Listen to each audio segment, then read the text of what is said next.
This conference will now be recorded.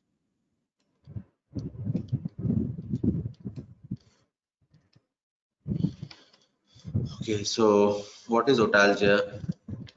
Otalgia is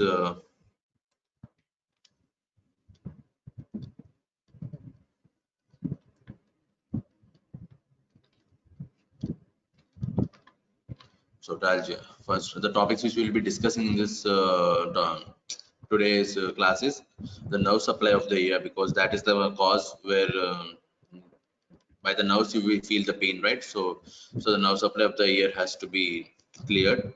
Then the definition and types of otalgia, and what are the causes of primary otalgia, what is referred otalgia, and some miscellaneous topics. Okay, so we'll be dealing with all these topics. So we'll start with the nerve supply of the ear.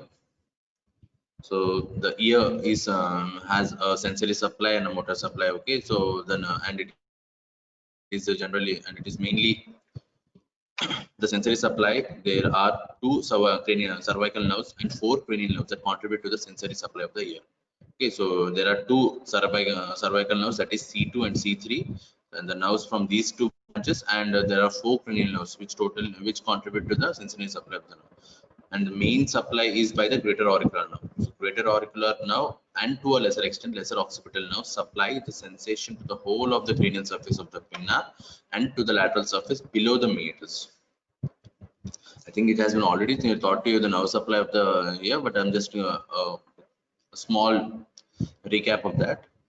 So in total, two cervical nerves and four cranial nerves, they contribute to the sensory supply of the ear. And the main supply is by the greater auricular nerve, and to some extent is a lesser occipital nerve. These supply the whole of the cranial surface of the pinna and to the lateral surface below the meatus. That is by C2 and C3. Auriculotemporal branch, which is the mandibular division. Auriculotemporal nerve, which is the branch of vagus nerve, and the branch of the mandibular division of the trigeminal nerve. They supply the lateral surface of the tympanic membrane, the external acoustic meatus, the lateral skin of the pinna above the level of the external meatus. Okay. The auricular branch of the vagus, that is the Arnold's nerve, supplies the posterior inferior quadrant of the tympanic membrane, posterior inferior vagal skin, and the area of the concha. The extent of the facial nerve innervation of the ear roughly corresponds with that of the vagus, but its contribution is sparse. Facial nerve also has some supply to the external ear, but it goes in association with vagus. Okay. And the middle ear is supplied by the tympanic branch of the glossopharyngeal nerve. So what are the four cranial nerves which we are talking about is the glossopharyngeal nerve through the Jacobsons, that is cranial number 9, facial nerve, that is cranial number 7, vagus, that is cranial nerve 10, and auriculotemporal, that is 8th nerve. Okay. So sorry, trigeminal, that is one more is trigeminal. So cranial nerve 5, cranial nerve 7, 9 and 10. 5, 7, 9, 10. These are the four cranial nerves which supply the external ear, along with C2, C3, that cervical branches. Okay, so in this diagram, you will be able to understand the whole thing. So okay, so you are able to see the whole complex. These are the nerves which will supply the sensory supply of the ear and the periauricular structures, that is preauricular and the postauricular structures. So C2 and C3. So these are the two cervical branches which give the branches to the ear, and four cranial nerves, that is cranial nerve 5, cranial nerve 9, cranial nerve 10, and cranial nerve 7. That is the facial nerve. So first we'll go with 5, cranial nerve 5, the sensory efferents. The sensory efferents are to the anterior auricle. This is the anterior auricle and the tragus. So this is the tragus and this is the anterior auricle. So these are supplied by the auriculotemporal nerve, that is a branch of cranial nerve 5. And how means etiologies in the referred means there's also a referred means what is referred we'll be dealing it later, but I'll just brief it to you. If the pathology is in the ear and you have pain, then it is primary otalgia. But the pathology is in some other place, which is a distant place from the ear, but the pain is felt by the patient in the ear, then it is known as referred otalgia. So what are the etiologies of when you have the patient has referred otalgia and the cause of the referred otalgia is auriculotemporal now, then the pathology can be at the temporomandibular joint, the TMJ disease, or a dental pathology, or a parotid tumoral infection. So if you have any pathology at these three sites, then the patient will have a referred otalgia, and that will be transmitted by this auriculotemporal. Okay.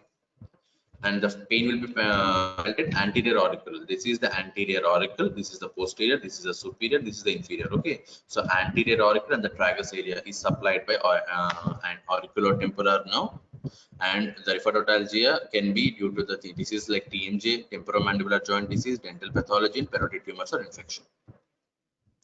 Coming to the facial nerve, facial nerve has sensory afferents by this posterior auricular nerve.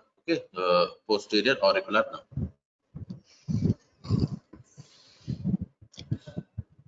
They supply the posterior wall of the EAC. So this is the external canal. So this is the external canal. So the posterior wall of the EAC is supplied by posterior auricular nerve and posterior auricular skin. The skin over the posterior auricle. So we have a skin over this auricle, right? This is the ear. So the posterior auricular skin is supplied by posterior facial auricular nerve and posterior wall of the EAC. So you can remember as posterior, posterior, posterior, posterior.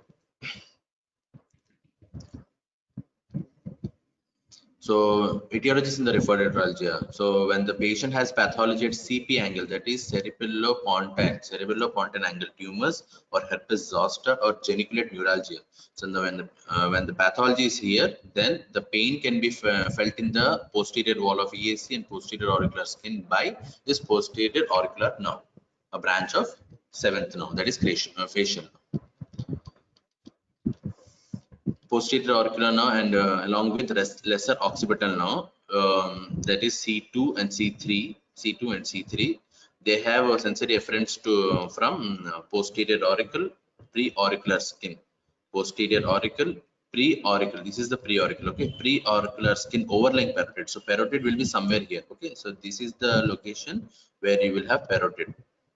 So a pre-auricular skin, so somewhere here. So pre-auricular skin over the parotid is also supplied by lesser occipital and posterior auricular nerve, and skin overlying the mastoid. So here is the mastoid bone. So here will be the mastoid bone, and the skin overlying the mastoid is also supplied by these two nerves, posterior auricular nerve and lesser occipital nerve. So these have the sensory afferents, and etiologies will be cervical spine degenerative disease, whiplash, or due to trauma, or cervical angioma. So all these will have referred otalgia by the at this following three places, that is posterior auricle, pre-auricular skin overlying parotid, and skin overlying mastoid. Then coming to the cranial nerve 9. That is the sensory afferents are at the medial surface of the tympanic membrane. So you have you are not able to see here, but the medial surface of the tympanic membrane and eustachian tube and promontory. So the lateral tympanic membrane, medial surface, the eustachian tube, that is towards the eustachian tube will be okay. Okay, so you have a picture here, sorry. So this is the tympanic membrane. Okay, so this is the tympanic membrane, and this is the medial surface of the tympanic membrane, the eustachian tube and the promontory. So these three are supplied. I think you are able to see. You are able to see the cursor. Means where I'm showing, you are able to see the cursor. Yes, sir. Okay. So the medial surface of the tympanic membrane, the eustachian tube, and the promontory. So these are the three areas which are supplied, which have sensory afferents from the Jacobson's nerve, that is cervical nerve 9, that is glossopharyngeal nerve. And when the patient has tonsillitis or pharyngitis, Eagle syndrome, sinusitis, or pharyngeal tumors, so these patients will have referred otalgia through this Jacobson's nerve. Okay. The patient have pain at the promontory area or eustachian tube area or the middle surface of the TM when the patient has all these conditions, that is tonsillitis or pharyngitis, Eagle syndrome, sinusitis, and pharyngeal tumor. Coming to the last cranial nerve, that is cranial nerve 10, that is Arnold's nerve. It has sensory efference from the floor of the EAC. So this is the floor of the EAC. Okay, so this is the floor of the EAC, concavity of the concha. This is the concavity of the concha. Okay, so this is the we have a cavum concha and the Simba concha, right? This is the cavum concha. This is the Simba concha. So these are the two concavities of the concha and the lateral surface of the tympanic membrane. This was the medial surface and this is the lateral surface. Tympanic membrane has two surfaces, right? Medially towards the middle ear and laterally towards the external canal. So medial surface was supplied by the Jacobson's and lateral surface is supplied by the Arnold's. So when the patient has GERD, laryngeal tumor or thyroid tumor or inflammation, they have this. They refer the otalgia by through these at these areas by the Arnold's. It might look some complex, but this this image will give a lot of clarity if once you go through twice or thrice.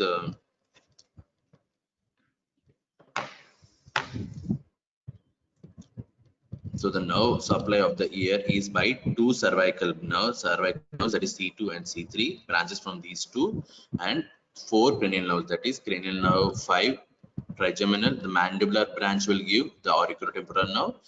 The facial nerve will give the posterior auricular nerve and lesser occipital nerve from the C2 and C3. Jacobson's nerve, that is cranial nerve 9, and Arnold's nerve, that is cranial nerve 10. So where they do give the sensory efferents are given, and the referred otalgias locations are also given. So I'll share this PPT so you can go through this 2 or 3 times so that you will have a better idea and you can remember this.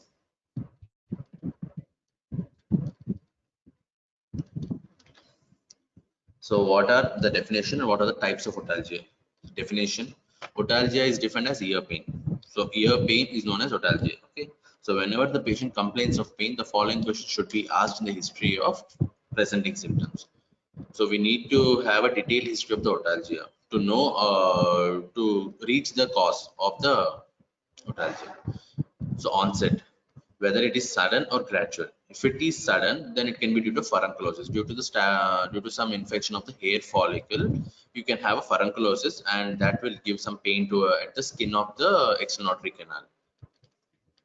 Acute otitis media and otitis barotrauma, otitic barotrauma. So all these conditions will give the patient a sudden type of ear pain.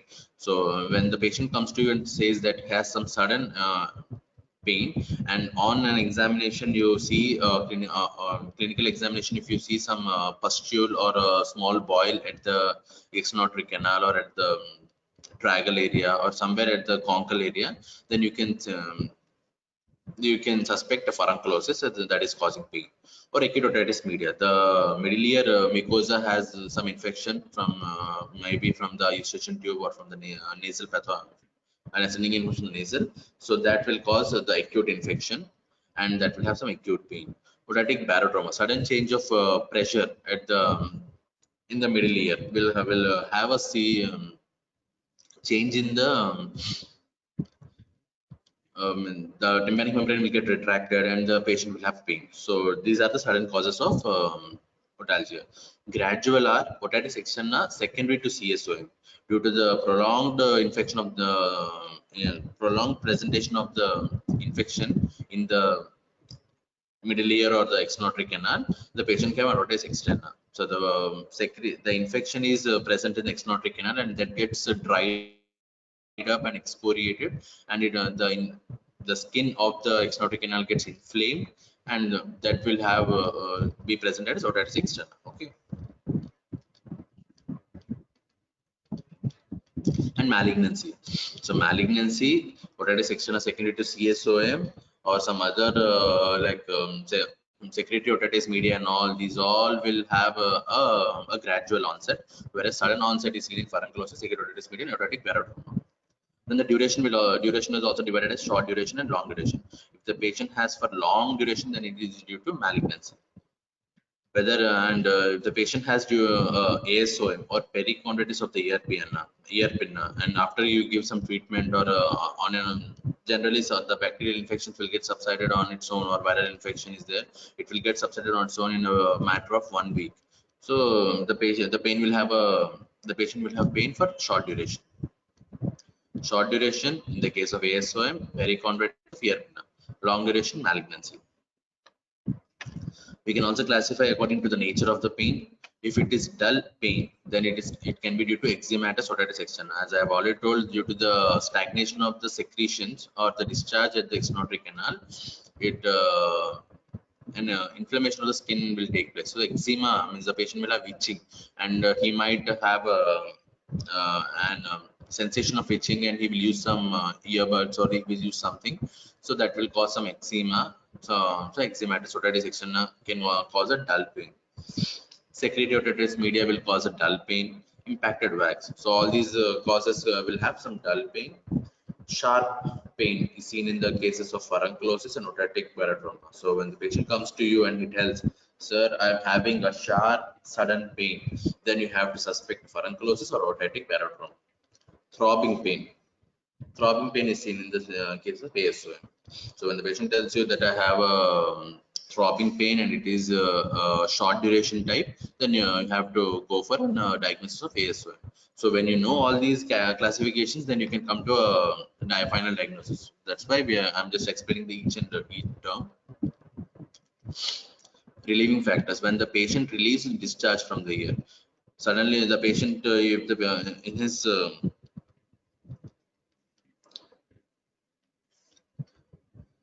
in his history, if the patient tells you that, "Sir, I was having a lot of pain, but later due to some discharge coming out of the ear, the ear pain got subsided," that was due then you can come to a conclusion that it is due to ASOM. Means what happened is there was some constant pressure over the tympanic membrane. It means that the medial layer of the tympanic membrane, medial wall of the tympanic membrane, the patient had this constant pressure over that, and the patient was having some pain.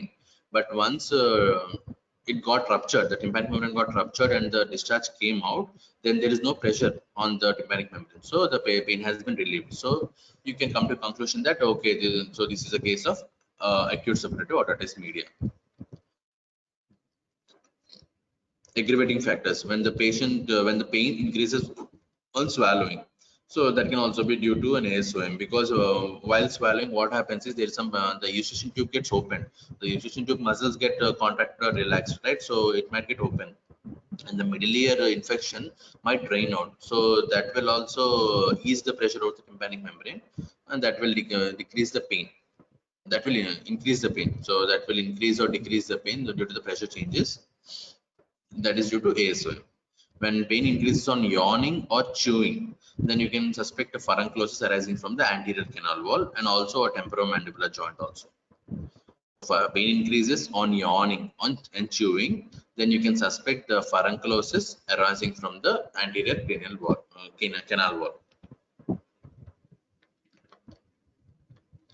Okay, so definition is otalgia is defined as an ear pain, and they are classified accordingly by onset. Onset sudden can be in furunclosis, acute otitis media, otitic barotrauma. Gradual otitis externa secondary to CSO and malignancy. Duration, if it's a short duration, then it can be in the conditions like ASO and perichondritis of ear pinna. Long duration in the case of malignancy. Nature of pain, dull, it will be in the eczematous otitis externa, secretory otitis media, impacted wax. Sharp, it can be seen in the conditions like furunclosis and otitic barotrauma. Throbbing pain in the cases of ASOM. Relieving factors, the patient pain relieves with discharge from the ear, that is in the case of ASOM.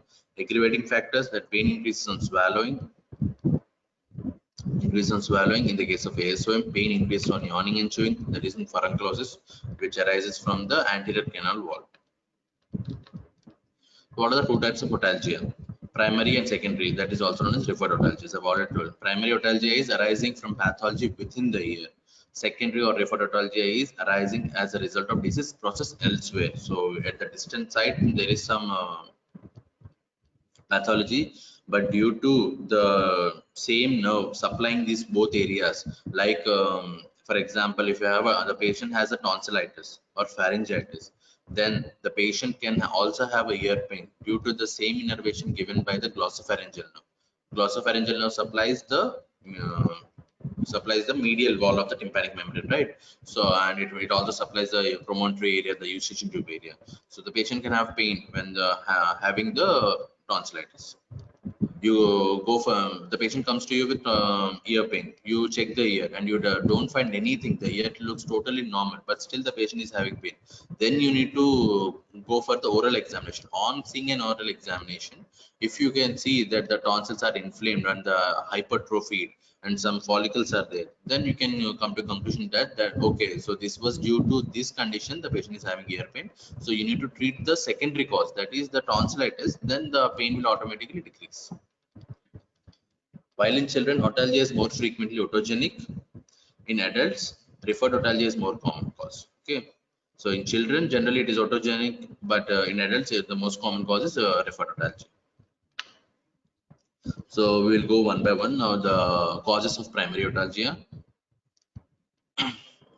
Pinna. When there is a trauma or hematoma of the pinna, the herpes zoster oticus, malignancy, chronic relapsing perichondritis, cellulitis, chondrodermatitis, nodularis helictis. So all these conditions of these pinna will have pain. Okay. So when the pinna has a trauma or a hematoma, herpes zoster oticus will have some. It will affect the pinna skin. Malignancy definitely, and chronic relapsing perichondritis, cellulitis. So all these conditions will cause otalgia, primary otalgia. External canal.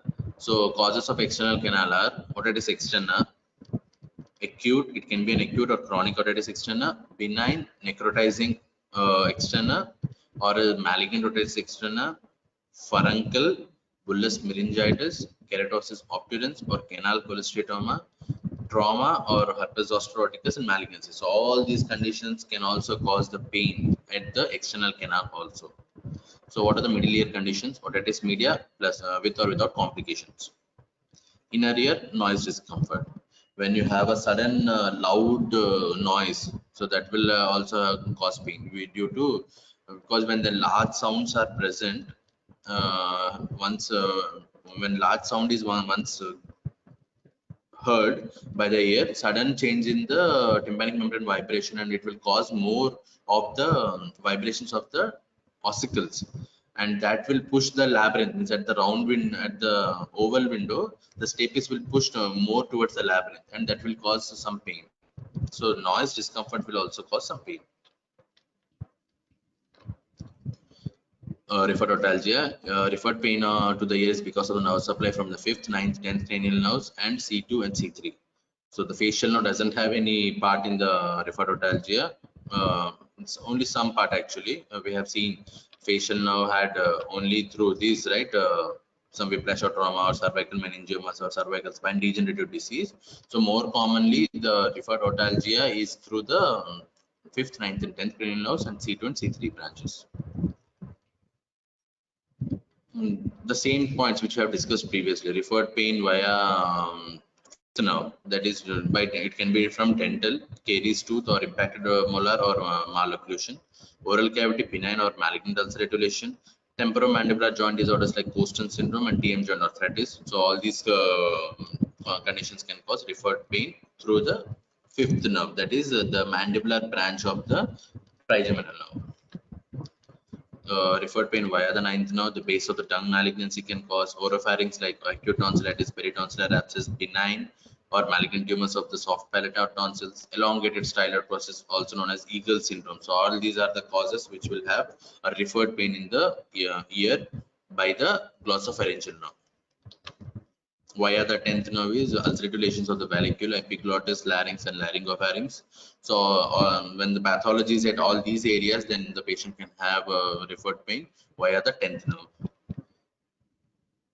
Referred pain via the C2 and C3 is cervical spondylosis, caries of the spine, cervical spine degenerative disease. So all these conditions will cause have a referred pain via the C2 and C3. So this diagram will give you a better idea. So all the via the fifth nerve TN joints. Okay, so these causes will have or impacted. So these causes will give the ear pain, referred otalgia via fifth nerve, cervical spine or cervical spondylosis via C2 C3, oral cavity via the ninth nerve, and the larynx area or the hypopharynx area will give the pain, referred otalgia via the 10th. So these are the four cranial nerves. Okay, so three cranial nerves and C2 C3 branches. Facial nerve also have the similar like this C2 and C3, posterior orbital and lesser occipital, right? So they also have the similar one due to cervical spondylitis or some degenerative diseases where they will have this pain, referred pain. And what are the miscellaneous causes? The inflammatory conditions affecting the pharynx and parapharyngeal space, larynx, major salivary gland, cervical lymph nodes, and thyroid can all cause refertotalgia. Okay, so there are a lot of causes of refertotalgia. You have to, when the patient comes to you ear pain, that's not an easy one. You just can't.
Okay, sorry for the. Yeah. Okay, so when the patient comes to you with an ear pain, so it's not easy just to give them some anti-inflammatory or you just give some painkiller and you cannot send the patient directly. You have to rule out various causes. You need to have a detailed, you need to take a very detailed history. You need to do a clinical, detailed examination of the patient and come to a conclusion, then treat the patient. Or else the patient will come to you again and again, and the patient will change the doctors again and again if the patient is not being addressed correctly. So you need to have a very good idea of the cranial nerve supply because of four cranial nerves. There, not one, two. There are four cranial nerves and two cervical branches. So around six branches are supplying different parts of the pinna, different parts of the tympanic membrane, and different parts of exonotic canal. So anything can cause pain, and mostly as it's already discussed that in adults the most common cause is referred otalgia. So you need to have a very it's diverse causes, and you need to have a detailed examination. So inflammatory conditions affecting the pharynx, pharyngeal spaces, larynx, major salivary glands, cervical lymph nodes, and thyroid can all cause rheumatologia.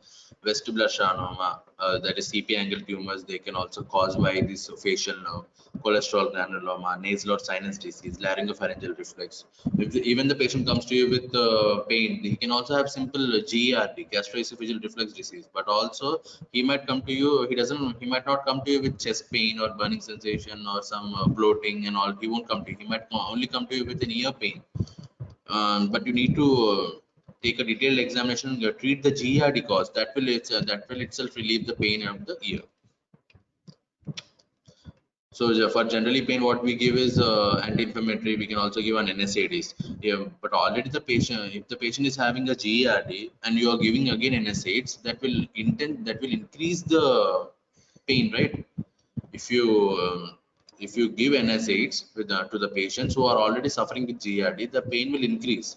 So that will aggravate the pain more. So you need to know whether this is the pain due to a condition of the middle ear or the inner external ear, or is it due to some other causes. So this was the topic otalgia. Okay. I'll share this PPT with you. You can just go through these two diagrams. This is the one diagram and this is the another diagram. So that will help you to know the causes, various causes of otalgia. And the treatment of otalgia is nothing. If it's a primary otalgia, you need to treat the primary cause. Like if it's a furunclosis of the ear, then you the cartilage is part of the EAC. Then you have to give some antibiotics. You need to give some anti-inflammatory, and that will cause. Whether if it's due to an ASOM, then you have to treat the ASOM.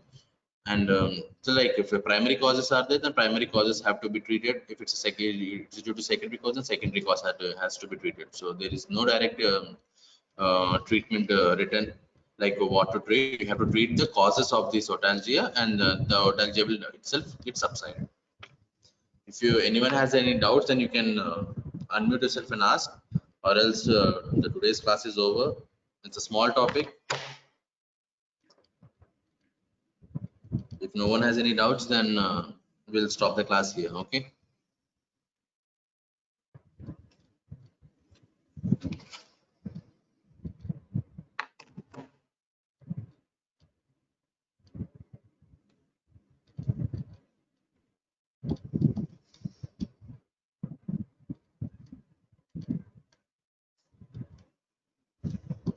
So no one has any doubts. Shall we close the class? Have everyone marked your attendance?